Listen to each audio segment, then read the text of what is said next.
নমস্কার, কেমন আছেন সবাই? আশা করি সবাই খুব ভালো আছেন। আজকে দেখাবো এই যে আম উচ্ছে পাতার বড়া কিভাবে তৈরি করতে হয় সেটা। তো প্রথমে পাতাটাকে ভালো করে ধুয়ে নিলাম।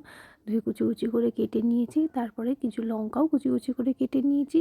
তারপরে একটুখানি দিয়ে দিলাম নুন, একটুখানি চালের গুঁড়ো আর একটু বেসন, এগুলো দিয়ে ভালো করে এরকম করে মেখে নেব। এতে জল দেওয়ার দরকার নেই, পাতা থেকে যে জলটা বেরোবে সেটাতেই কিন্তু মাখাটা হয়ে যাবে। এরপর এরকমভাবে বড়ার শেপে চ্যাপ্টা চ্যাপ্টা করে আঙুল দিয়ে করে কড়াইয়ে তেল গরম করে ভেজে নিন। এপিঠ ওপিঠ করে ভাজলেই হয়ে গেল রেডি। এটা কিন্তু খেতে যেরকম সুন্দর সেরকম এটা ওই যে শিউলি ফুলের পাতা দেখিয়েছিলাম না, ওটার মতনই কাজ করে, মুখে রুচি ফেরায়। তবে এটা আপনারা এমনিও খেতে পারেন, খুব ভালো লাগে। ভাত দিয়েও খেতে পারেন, আবার শুধু শুধুও খেতে পারেন। তো এই যে হয়ে গেল আমার বড়া রেডি। কেমন হয়েছে অবশ্যই জানাবেন।